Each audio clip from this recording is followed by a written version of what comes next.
I want to talk about love. It has been on my heart, and it is all about the mission of Your Unity. I use the word unity is embracing where you are about and the community around you. And so my point of departure is always stems from my faith. Whatever's going to happen, God's people are going to be all right. And I want us to pause and just reflect on that one thing, that word love. It's 4 letters, such a short word, but it means so much. And that energy naturally exudes, Yes. and people are attracted to those things. It's just another moment for creative thought, and I think that has to be put out there for people to understand. We can't control the whole world, but we can control ourselves. If each of us chooses love and unity in our own lives, the ripple effect can heal communities, cities, and nations.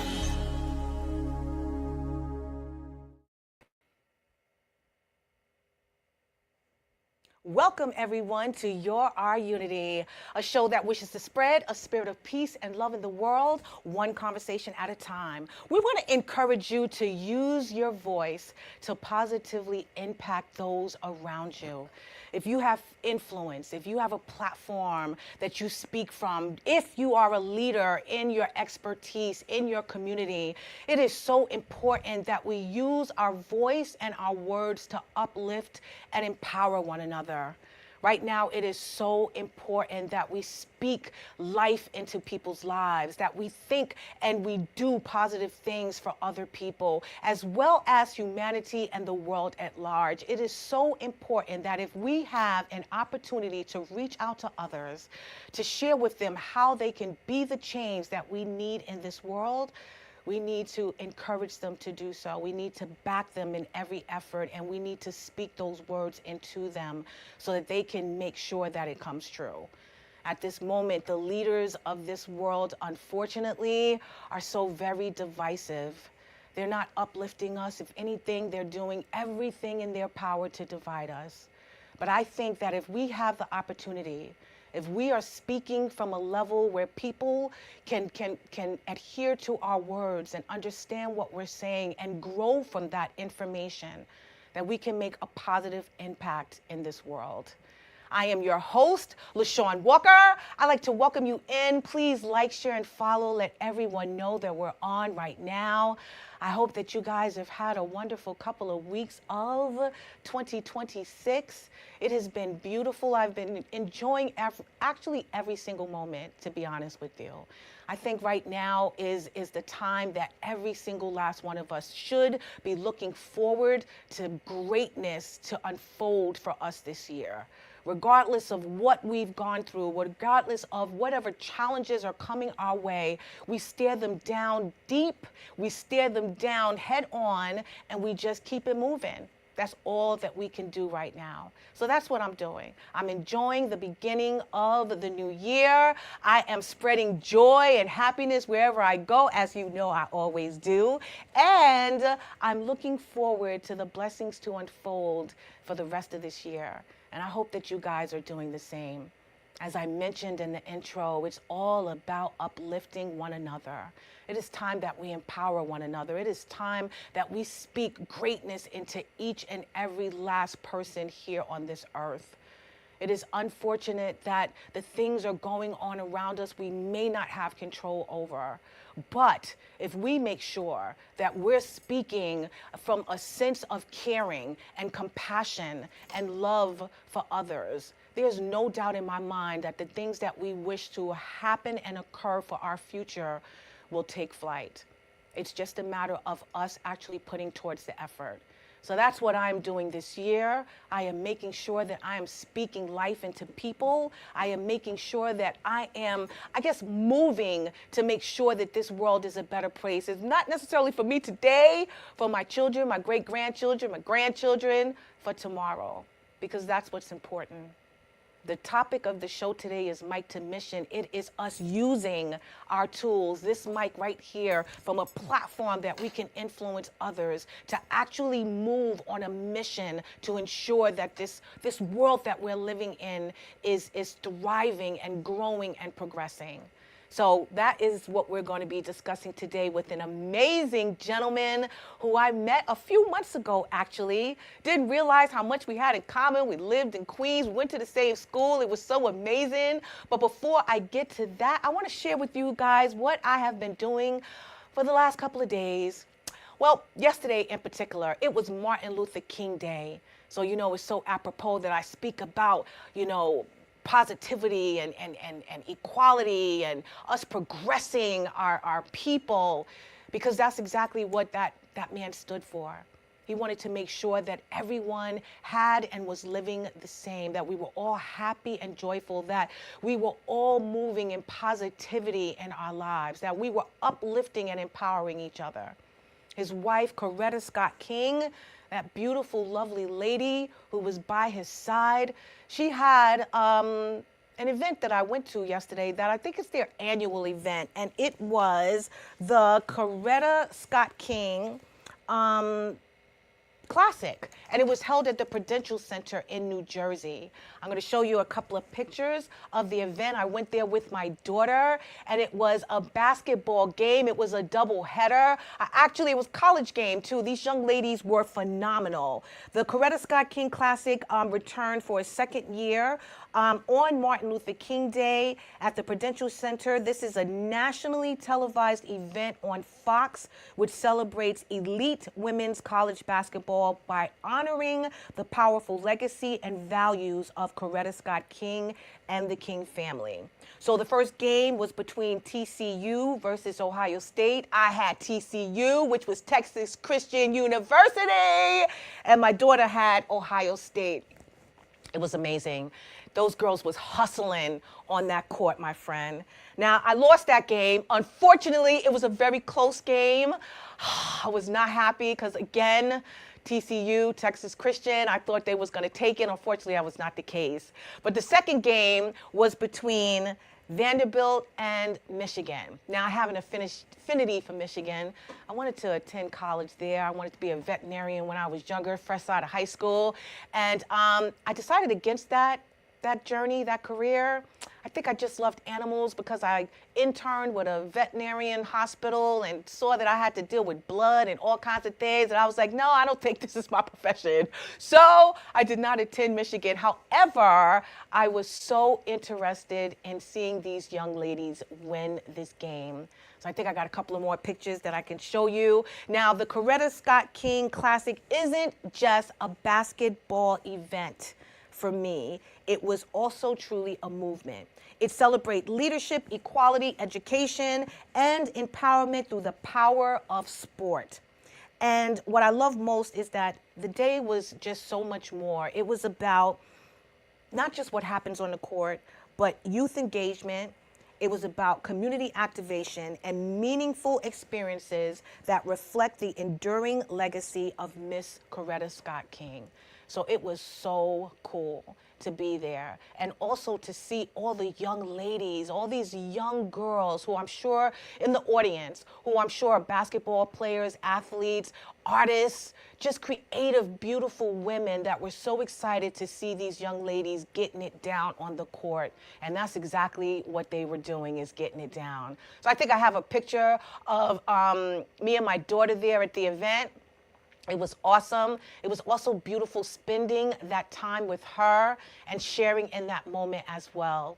It was truly, truly an amazing day, and I loved, just being part of that event on Martin Luther King Day. So I hope that you guys did something cool on that day. I hope that you sort of progressed the movement. I hope that you shared in giving back to your community in some form or fashion.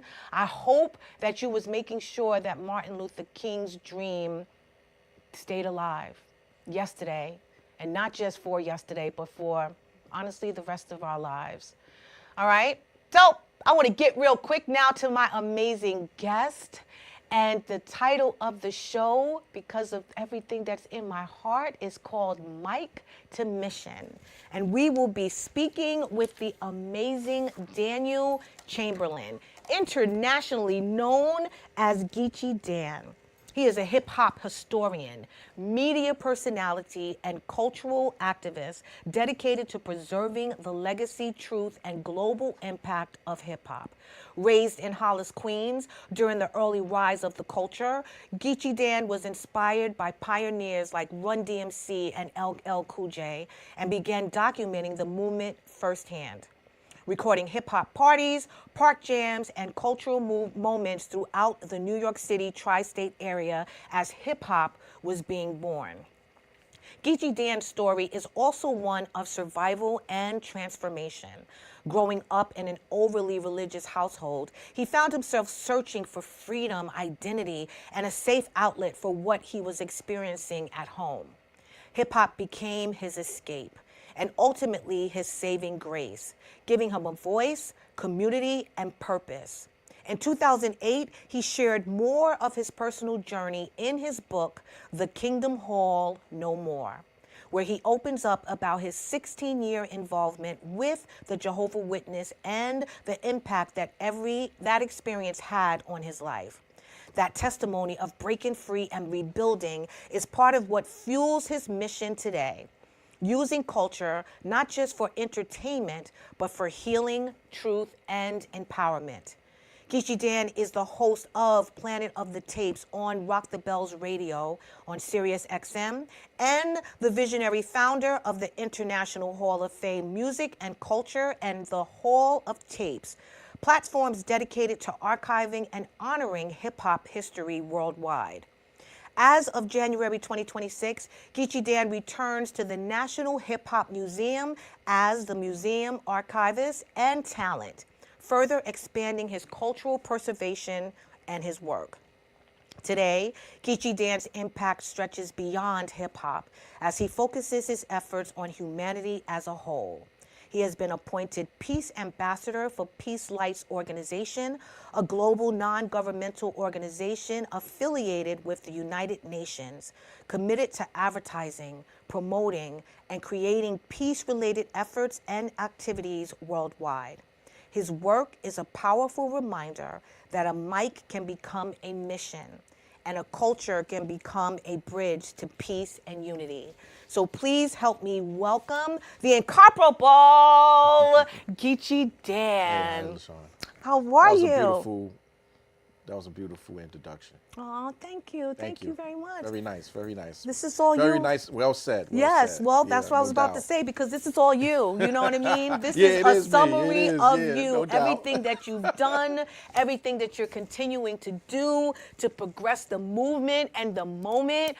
I'm just so excited that you're here because, again, my show is about peace and unity and love, but it's also about people from diverse communities and diverse backgrounds, and hip hop speaks to that. You know what I'm saying? Yes. So I am so grateful that you're here. Thank you for inviting me. Appreciate it. Not a problem. As I mentioned, I met this man a few months ago, actually. We were part of the NASA Space Apps Yonkers Challenge. Yes, in Yonkers, New York, yes. Yes, amazing event.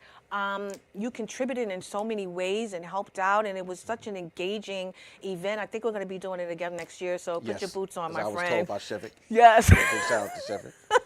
Big shout out to Sheffick. We will be doing it again next year. It was such a positive event, and I met this young man. We were speaking, not realizing how much we had in common. Yes, indeed. Growing up in Queens, and you know, right at the beginning, in the forefront of hip hop, and how LL Cool J was like one of my first artists that I fell in love with, and when I was younger. So I want to delve right in because time is going to escape us. Tell me, because I read a lot through your bio. We know that you grew up in Hollis. How did hip hop affect you? Because you grew up in the beginning of the culture. Yes. Tell us a little about how it affected you, and when you first heard it, like, how did you actually feel? Oh, I felt like empowerment. I felt like there was a voice being created where you can say and feel and express yourself freely. And hip hop just came along at the right place at the right time for me. You know, we're talking 77. Yeah. I was 10 years old, and I went to my first park jam in Queens. It was in Lincoln Park. My sister took me there, and I remember being there, and it wasn't no cutting, it was no scratching. Okay. Straight lyrics. It wasn't even lyrics. Really? Just shout outs. Okay. And just music being mixed. Okay. I remember songs like Runaway Love by Linda Clifford. Love Is a Message. I remember Donna Summer. Okay. Yeah. Songs like those. What's that song by Roy Ayers? Okay. Running Away. Oh. Run Away. So yeah, I was like, wow. This is nice. I love it. I like this. Yeah. I like the scene. I like the vibe it was putting out. And then a year, 2 years later, about 1978, 79, I'm hearing Rapper's Delight on the radio by the Sugar Hill Gang. And then that's when I got really interested into rap music. Right. And then I started really falling in love with the other elements of hip hop, you know, MCing, DJing. And then I got involved with the break dancing and the graffiti and how it all mushed together. Exactly. Then what happened was I was listening to Mr. Magic on WHBI, 1981. Wow. As I remember. And I was recording everything from that point on. I started recording everything hip hop or rap music that was being played on the radio. And Mr. Magic, rest in peace. Right. He was one of the first to introduce rap music on radio. On the radio, yeah.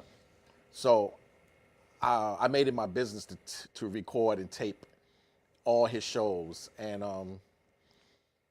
not knowing what you were doing at not knowing, that time. yeah. I was just doing it because I felt like I wanted. This was shows that I was listening because hip hop wasn't being played in the middle of the day. Were you playing them back too? Like when you were recording, was you just recording them to save them? And were you constantly? I recorded them and then I would play it on my boombox radio in front of my house, or I would play it. I would play it to myself and let my friends hear it. Right. Hear, you know, they like, yo, you recorded the whole show. I said, yep, recorded the whole show. That's and crazy. then it just started evolving to where there were other shows, rap shows or hip hop shows on other platforms. Right. The world famous Supreme Team show started coming on Yes, WHBI. I remember Jerry that. Bloodrock, rest in peace to Jerry Bloodrock. He started having a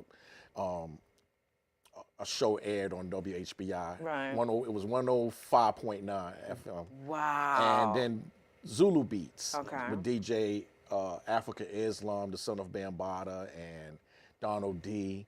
And they was playing tapes. So that's when I started really getting intrigued and really getting to the tapes. Right. That part of the of hip hop. Right. Which I feel like is the essence of hip hop. Which it really is. Because it was like the soundtrack of the streets at the time. Yes. You know, these tapes were floating around all over New York, tri-state, and then they eventually went overseas, down south, you know, all over the country. And the commentary, you know what I mean? It wasn't just always straight music. It was actual commentary as well. It was speaking to drawing you in to the culture, you know what I'm saying? And making you want to not only just hear it, but actually be it as well. Because I know a lot of people listening to those tapes, because I went through that as well. I used to be a rapper, my people out there, had a group and everything, you know what I mean? Back when, you know, I'm growing up and just immersing myself in the culture. I think every young kid, and I feel like with every nationality, was intrigued by what hip hop was bringing at the time, and how Right. different it was from the R&B that we heard our parents listening to, the old school blues, and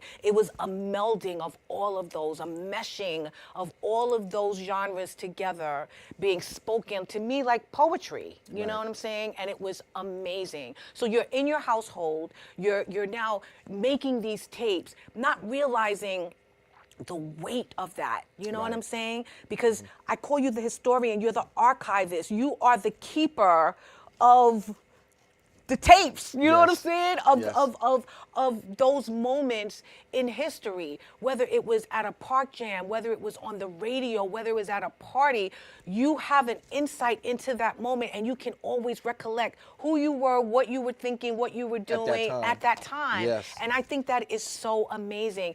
How was it growing up? Because I mentioned, you know, you growing up in a overly religious household. You have your identity. You know who you want to be.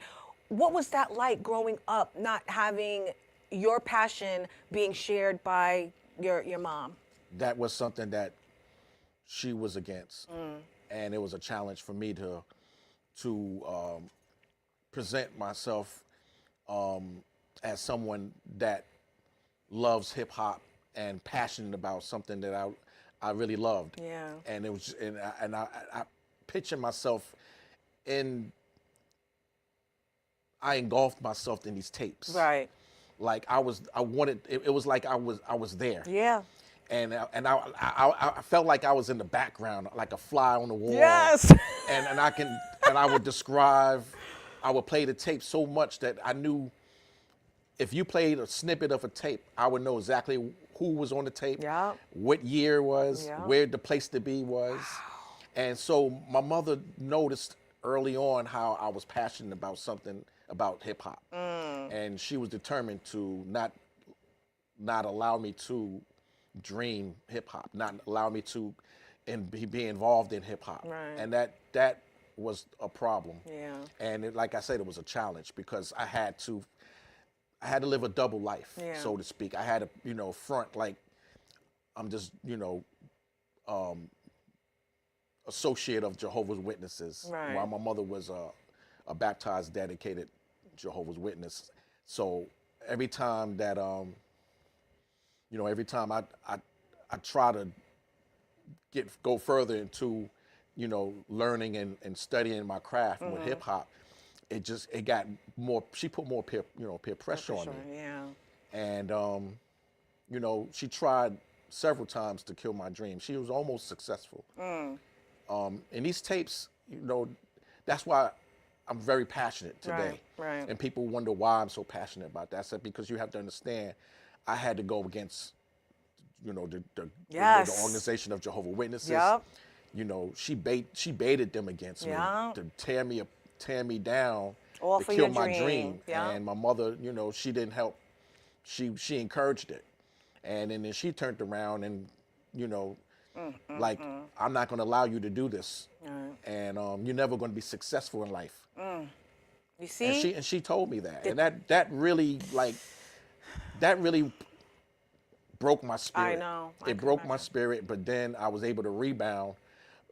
But by that time, hip hop was evolving. Right. Gangster rap was being introduced into the culture and Right. all this other Nonsense, diverse yes, yeah. styles of hip hop, of rap music was coming from the South, Right. coming from the North, from Canada and from the West Coast Right. and from the South, Right. East and Southwest. Right, right. So it got more difficult for me to be an MC that I wanted to be. Right.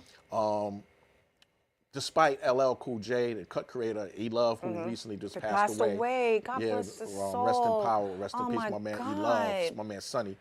Yeah, they used to come to my house, and cut creator came to my house. I don't even think he remembered this, but he came to my house one time. It's like, Miss Chamberlain, like, Todd LL is making it happen. Yeah.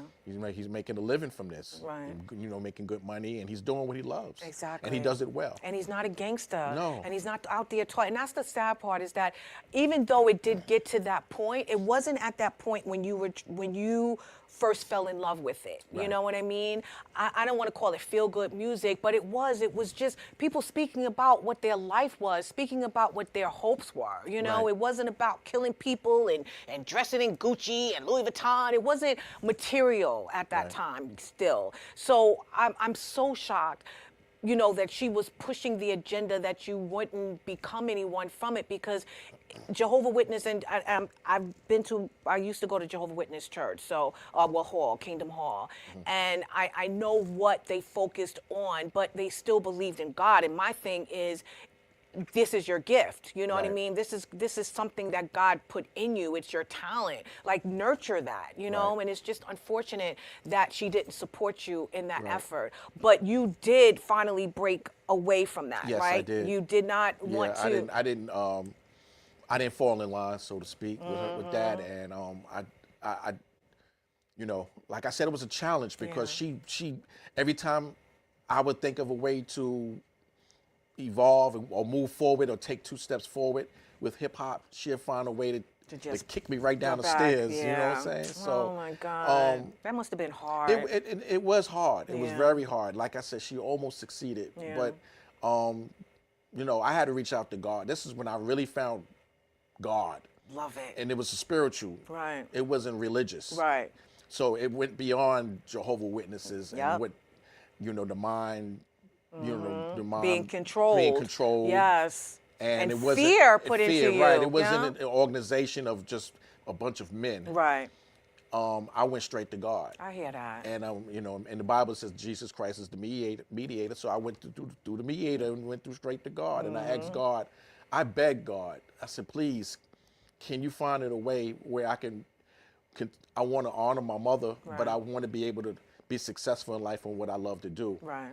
So he said, I will help you. Right. And he even to this day, he reaches out to me 4 o'clock in the morning, 3 in the morning, making it hard for me to get a good night's sleep. He's like, nah, you can't sleep. I want you to do this. I want you to do that. I'm like, why? He said, yo, what you mean, why? You asked wanted for this? That's what I was about to say, yo. So I got to the point where I don't even ask. Question I don't anymore, question him no yup, more. So yup. I said, you know what? I'm just going to do what this God wants me to do. And I haven't been successful. Like, it's been a 10-year run. Yeah. 11 years. Yeah. I've been doing this with Geechie Dan hip hop tape show. And he said, look, from now on, moving forward, because we're gonna leave your past behind you. Yeah. And he said, I want you to listen closely to me, Mr. Chamberlain, Daniel. I said, okay, God, I'm gonna listen. He said, look, if you want to be successful in life and what you love to do, you're gonna have to start honoring people. You're gonna have to start honoring your mother. Yeah. I said, how? Wow. How do I honor someone that's been living dishonorable? Yeah. He said, you know what he told me? He said, that's not your call. That's right. The judge. That's right. I said, you honor her, and I'm going to show you how to honor your mother. And once we get past that, everything else is going to be real easy for you. You just follow my lead, and you don't question me. Yeah. But you honor your mother, and then it's going to make it easier for you to honor others. Yep. You honor your place of work. Yes. You honor your boss. Yes, your place your of employer, business. So you do right by your boss. Right. You do right by your parents. Yeah. You do right by military. Yes. You do right by people in authority. Yes. You do right by your wife. You do right by hip hop. Right. So you start doing right by people, everything will come back. Yep. Tenfold. Everything will fall in line. Everything will fall in line. And so that's why it's so easy for me to honor all our hip hop pioneers and icons and legends. I love that. And and I wanted to take it further. And that's why I created the International Hall of Fame, and I created the Tapes Hall, the Hall of Tapes, because I wanted to continue honoring. And it's easier now because now, I got past that hump. Yeah. My mother was the biggest obstacle. Yeah. it wasn't even the Jehovah's Witnesses. And you It forgave was him, my it mother, was so I your had mother. to forgive her. Yeah. And I forgave her. You know. Did she And- was she ever proud of you at any moment? Because Yes. okay. But this was her last days. She recently passed away. Oh, I'm so sorry. June. Okay. So a couple months prior to that, Mm-hmm. you know, she told me, she said, tell LL Cool J, tell your friend, thank you for helping you. I love that. So I told LL. I love that. Yeah, oh yeah, my he was God. like, that's what's up. Geechie, You know, I so can't yeah. even call you Geechie, Daniel. So yeah, big shout out to LL Cool yes. J for, you know, for taking something that I, you know, You love. this dream with these tapes and giving, you know, providing me a show Yeah. on his platform. And giving you an yeah, opportunity. no I doubt. love that. And growing up, you grew up in the same neighborhood as him, as Yeah, well, I grew right? up about 6-7 blocks away from him. Oh my God. Fubu. Yeah. I grew up about 8 blocks away. You see? Let me tell you something real quick. Tribe Called Quest, 9 blocks away from me on Linden. Hype Williams, 10 blocks away from me on Linden. Oh my God. Ed Lover, he's on Murdoch. He's 8 blocks away from me in another direction. Wow. You got He's dropping DJ Hurricane from hip hop from icons. the Beastie Boys. He's 6 blocks away from me. Jam Master Jay's 7 blocks Wow. away from me. DMC's 2 blocks away from me. My brother Jeffrey Sanders from Intro, Right. from the R&B group. Yes. Intro, he's 6 blocks away from me in another direction. Oh my God. And so you got all these. You got Ja Rule on Woodhall. You got Irv Gotti on Hollis on the back streets. right. And you know, Spider D, the Showboys. You got a lot of these individuals surrounded. You could not escape it even No, if even you if I tried. tried. Even if you tried, you couldn't escape it, and it was going to keep pulling you back in, pulling you and back then in. that's what ultimately they You started know? doing. It started pulling me back in. Yeah. Even in front of the Kingdom Hall Yeah. on Hollis Avenue and 201st Street at that time. Jam Master Jay would drive by in the BMW, and he'd see me on the corner of Hollis Avenue and 201st Street and hear me rhyming. And he'd just sit there and roll down the window and just look at me and laugh. You know you're going to hell, right? And he was like, you know you're going to hell. How you gonna be on the front of the Kingdom Hall? How you gonna be in the front of the Kingdom Hall rhyming about Jehovah?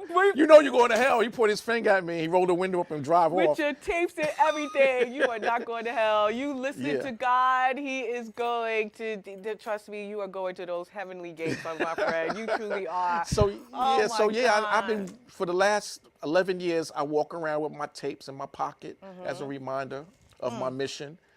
And you know, I came up with turn your passion into your purpose, Right. and ultimately it will lead you to your destiny. Yes, it will. Yes, it And will. so now, you know, It has. I feel like I'm destined for this. Oh, I feel there's like no doubt. There's no if doubt. everybody turns their passion into their purpose on life, you're everything will fall into place. But I think a lot of people are afraid. They really don't believe in it. They don't want to put no effort in. They don't want to dream. Yeah. And it's, you know, when I speak at high schools and you know, in the communities, in the community center, I can see it on their faces. Like there's no hope. Yeah. And So that's it's what sad. you want to change. Because again, you fought past that, but it wasn't an easy fight. It you was know what not I'm an easy saying? fight. But you fought past it, and you know what it's like to win and not give in. You know what I'm Right. saying? But more importantly, what I think that you said that is so important is that you went to God. You know I what had I'm to. saying? Because you could have sat there all of these years and just resented your mom. And I You did coulda- that. I And know. it took 15 to 20 years. Oh, wow. So I wasted 15 to 20 years being resentful. Yeah. And all I had to do was listen to God, and Yeah. I kept ignoring it. And I kept like, nah, I don't want to do that because I let my pride, Of I course. let you know, my ego. I'm not gonna.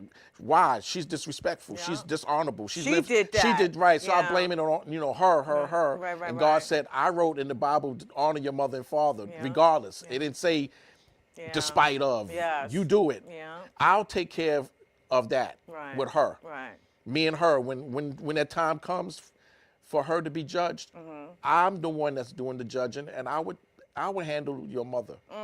In the meantime, you go and you honor your mother, and you go honor everybody else. I love it. I So love it. that's- Did you think yeah. that you would be here at this moment I mean, because again, when we're younger, I just told you I wanted to be a veterinarian. You see what that, Right. you see what That didn't led work me. out right. You know what I'm saying? So my point is, you knew that you loved the culture. You knew you loved hip hop. Did you actually see yourself being a part of it in the way that you are, like literally the historian? Not at this level. You didn't. I thought that I would just be someone that could be a contributor. Okay. But I didn't think that I was going to be someone that had made an impact. Right. I felt like I made an impact. No, you did. You really, really Right. did. So there was a time. So let's go back to that because I want to make sure that we get the story clear on how he became the planet of the tapes on Sirius Radio.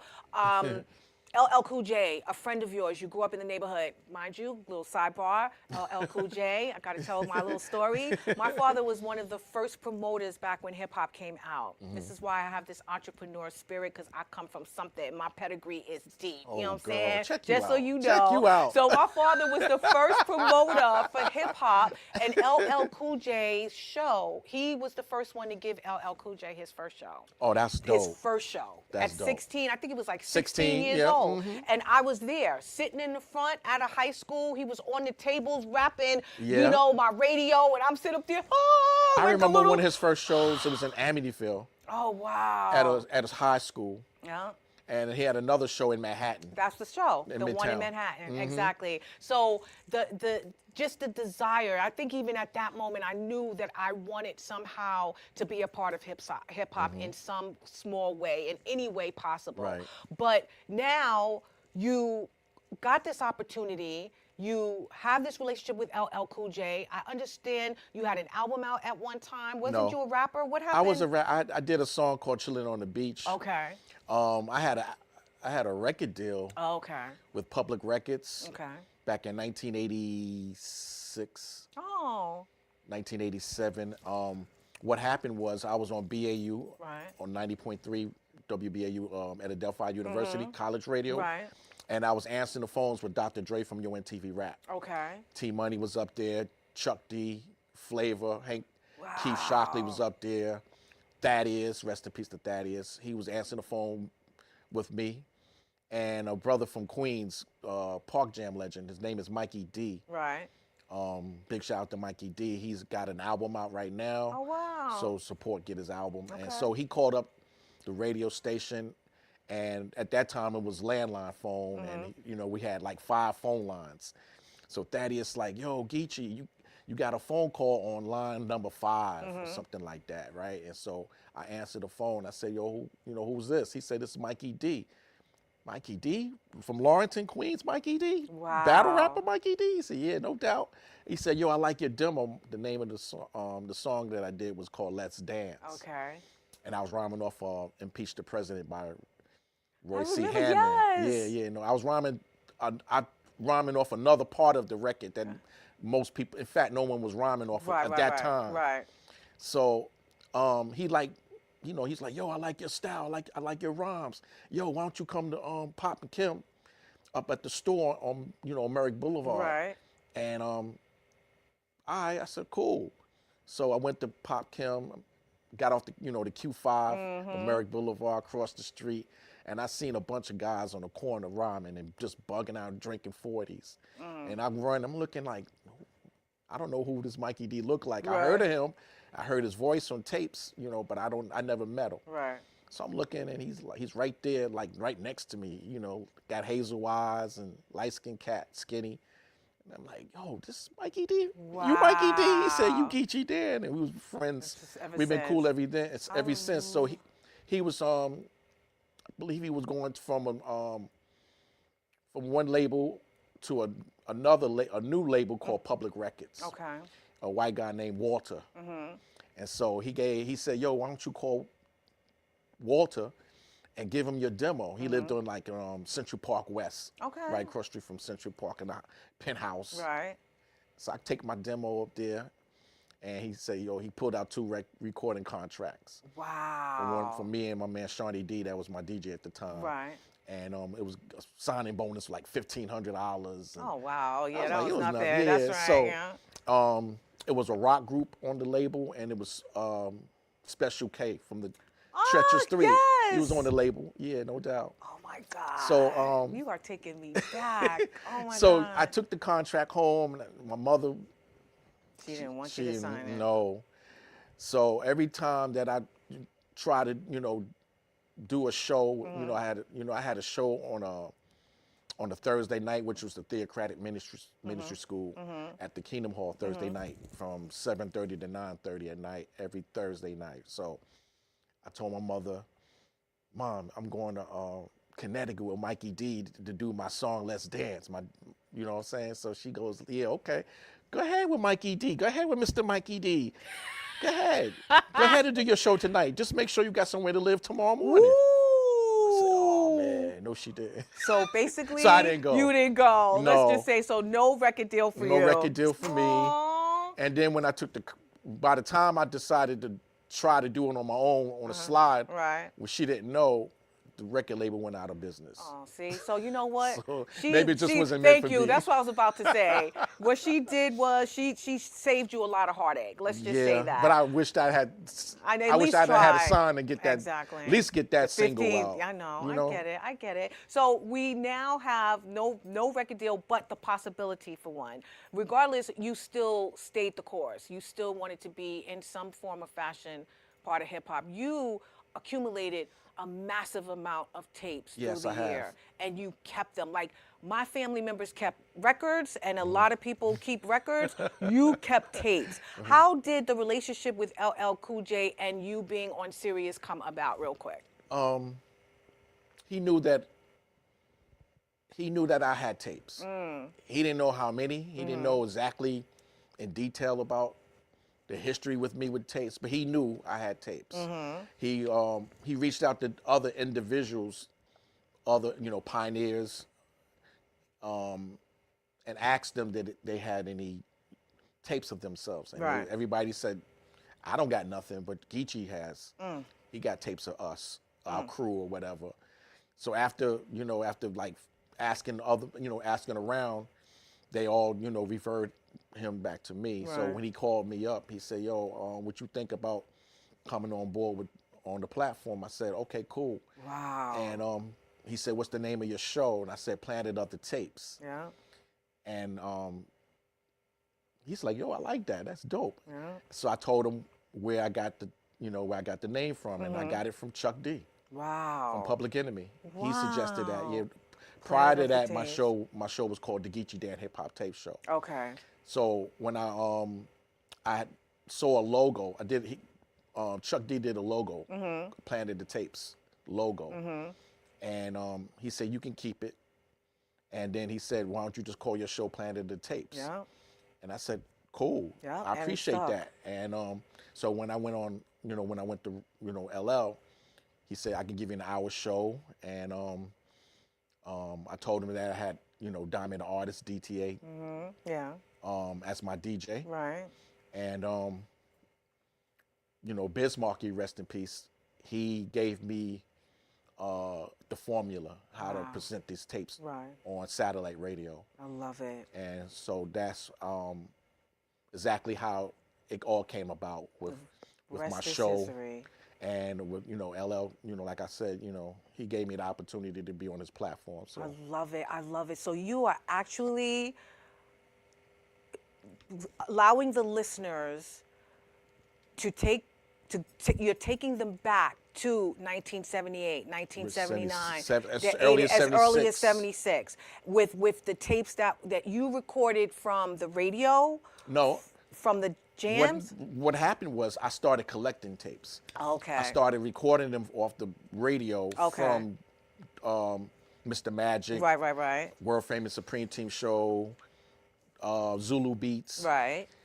Jerry Bloodrock. They was playing tapes, Okay. but they didn't have a show dedicated to tapes. It was just part of the format that they Okay. was using. They would play snippets. Right. So I started by 1985. I already had 50 tapes. Ooh. Because what was happening was With an hour and a half of music, right? Yeah. I okay. had tapes in my pocket. Wow. And I would go all over New York City with my boombox radio. I had the Burger Alarm radio. Oh, wow. And I would put, 10 batteries in the Yeah, radio, yeah. and I have a bunch of guys from Farmers Boulevard with me, and they would go with me to, we would go to Queensbridge, we would go to New Jersey, we would go to Long Island, and we would play my tapes. I never played the radio. I just pop a tape in, and then after I finished that tape, I put another tape in. And what happened was I got so engulfed, I got so passionate about collecting snippets. I said I promised myself that I would get the whole tape of the party, Right. of that park jam, Right. of that block party. Right. I made a promise to myself to do that. Right. As time went on, I started accumulating not just snippets, not just 5 minutes, not just 10 minutes, but the whole 60 minutes or the whole thing. 90 minutes. Wow. And then that's where I got more passionate. The more that I was getting, the more tapes that I was getting, the more passionate I would get on getting more. I said, I Right. got to get more I get because it. I know they was out there. There was a lot of Exactly. tapes out here. So you have just been collecting them I throughout just been collecting the years throughout from the- anyone and everybody So that has we're it. talking about when I'm 12, 13 years old. Yes. I'm 58 now. Yep, exactly. Yeah, so we're That's talking about 40 some years. amazing. And just keeping the archives so that people will, and obviously transferring them from the tape to digital, yeah, right? From tape, Yeah, from analog yeah. to CD, I and then love from it. CD to MP3. I love that. So now I got 1,200. So we're talking about first time Biz Markie was on the mic Yeah, I love it. in Brentwood, Long Island, 1979. He was 14 years old. He was so nervous. We're talking about the L Brothers.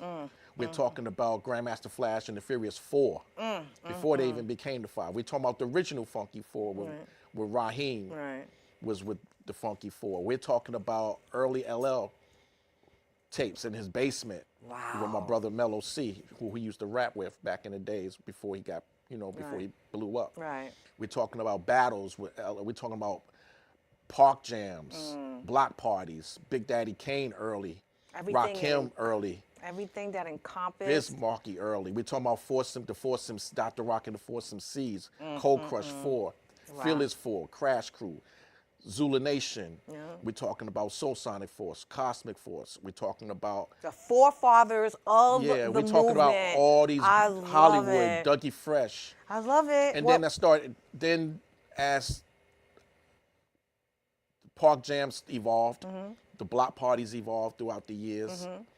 In the 80s and 90s, I collected those mixtapes, DJ Clue, Grandmaster Vic, nice. Ron G, Well, Kid let me ask Capri. you this, because I know right now, with all of that you've acquired and you've gained throughout the years, and seeing how hip hop has evolved as well, and not just hip hop as a culture, but the people itself. I know that you're not just focused on hip hop any longer as well. Like you are now focused on humanity and what experiences have shifted the culture a little bit. So tell me, what is your mission? Like, what do you see outside? Because time is winding down, and I want to get to, who you are now.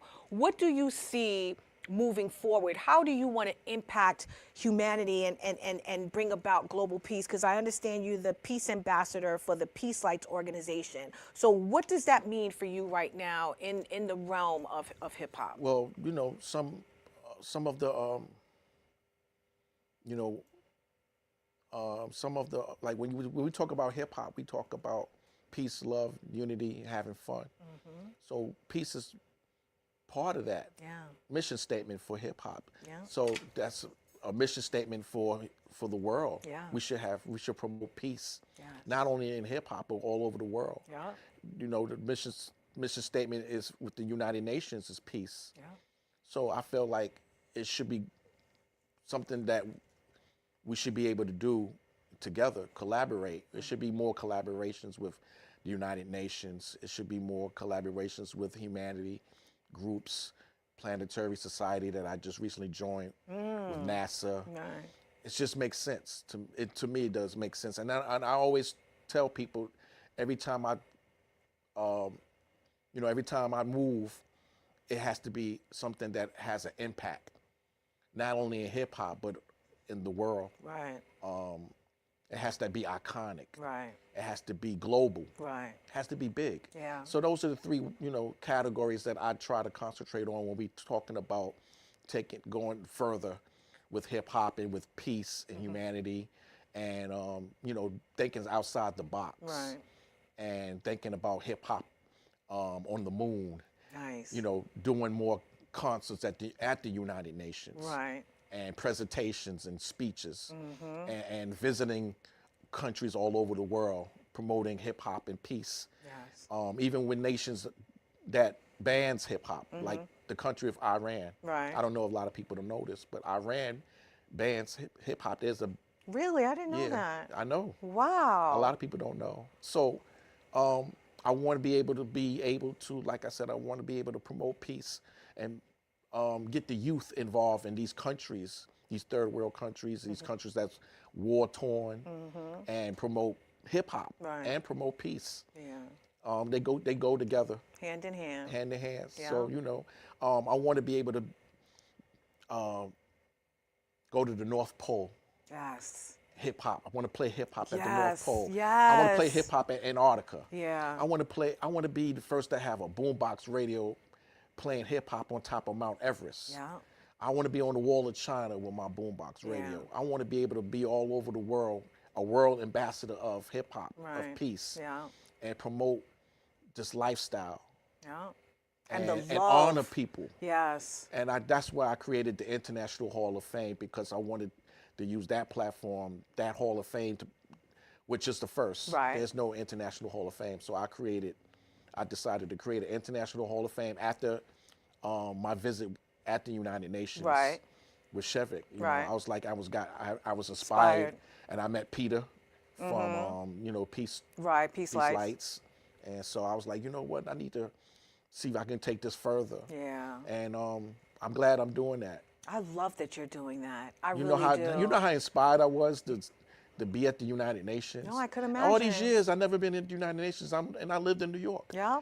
And I'm like, I We lived take in stuff like that for granted, my yeah, friend. we do. You know, I've never been to the the Statue of Liberty. Yeah, I because was like, yo. you stuck in. Even though you're worldwide and international in your craft, we're still in a bubble when it comes to the knowledge and the things that are around us that can further us and grow us. You know Right. what I'm saying? And we take it for granted because honestly, it's like, oh, that's for them. That's not for me. You know what I Right. mean? But you realize now in this moment, and especially at this time, we're getting older. You know what I'm Yes. saying? And things that were important to us back then is not necessarily important to No. us now. But our heart and our love and our joy for the music and the culture still exists. I feel like we're very youthful because of the fact that we grew up in that time. You Yes. know what I'm saying? We are in our 50s, and I feel we still act and look like we're in our 20s. 20s. You see what I'm Yeah. saying? Yes. And I so strongly believe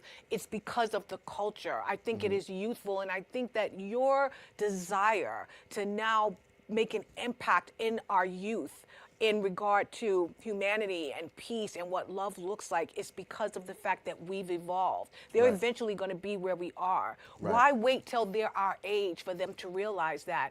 Instill it in them now. You know what I'm Yes. saying? So I love that you're doing that. So it's not just about archiving the music and the tapes for perpetuity.